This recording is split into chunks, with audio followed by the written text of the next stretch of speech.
Welcome to Catholic Mom Talks. My son, my 11-year-old son, was doing his social studies class, and I was helping him.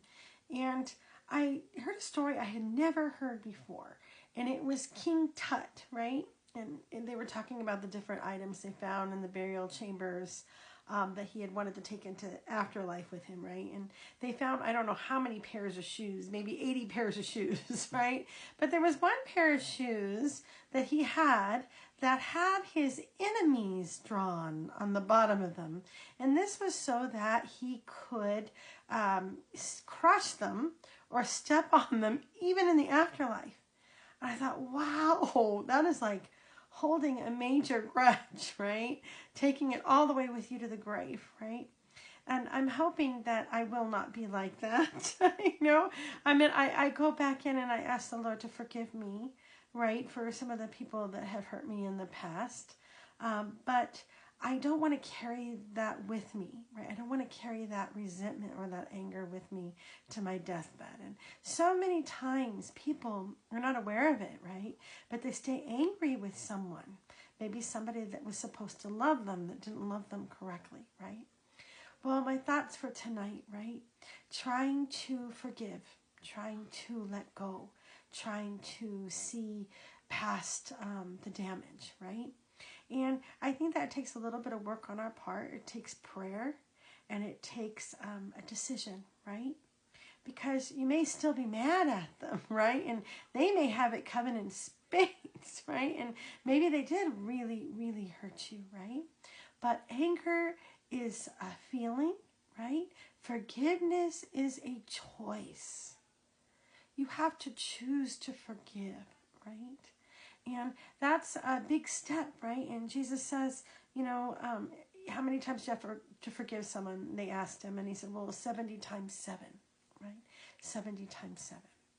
So I think before Christmas, and I'm trying to do this within my own life and in my own prayer life, I'm trying to raise up spots that are in me where I've been hurt, right? Where someone did me wrong, right? And I'm still angry with them unconsciously, right? You may have forgiven them and you may have gone to confession, but maybe you're still hurt, right? There's still a wound there, right? And the thought came to me, how can I forgive them, okay? How can I love them? How can I make peace, not only in my own heart, but in the world, right? Sometimes that person may not be approachable, like you may not be able to make peace with them because they may be volatile. They may be impossible to communicate with, right? And all of us know people like that. Sometimes drug addicts, alcoholics, people in the family that don't want anything to do with each other, right? So those people kind of just have to give them to Jesus. And you have to pray for them and ask the Lord to fill them with his love, right, and his peace. For the people that you can do something about, okay, maybe the Lord will put it in your heart on how to love them, how to forgive them, how to make peace with them, not only in your heart, right, but in your relationships with them, right? And it's such a beautiful idea because usually people that are the most difficult are the ones that need the most love, okay? They're the ones that are hurting the most, okay? And they're the ones that need the most love. And also, too, for me, I've come up with a strategy. And I always look at people. And I think, you know, they may not be in a place where they know how to communicate properly, right? Maybe they were raised with parents that were verbally abusive.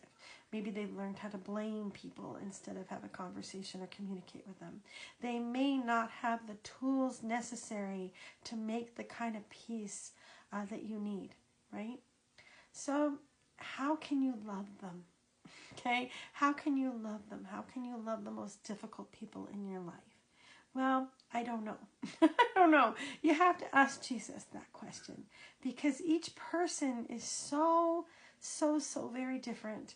And they may not, you know, it depends on how the Lord wants to show them love through your actions. So you have to just ask Jesus, well, Lord, how can I, number one, let this go into your arms. Make peace with this person. How do you want me to move? Do you want me to just pray for them? Do you want me to act? Do you want me to send them a cookie, send them a coffee, make time to talk to them?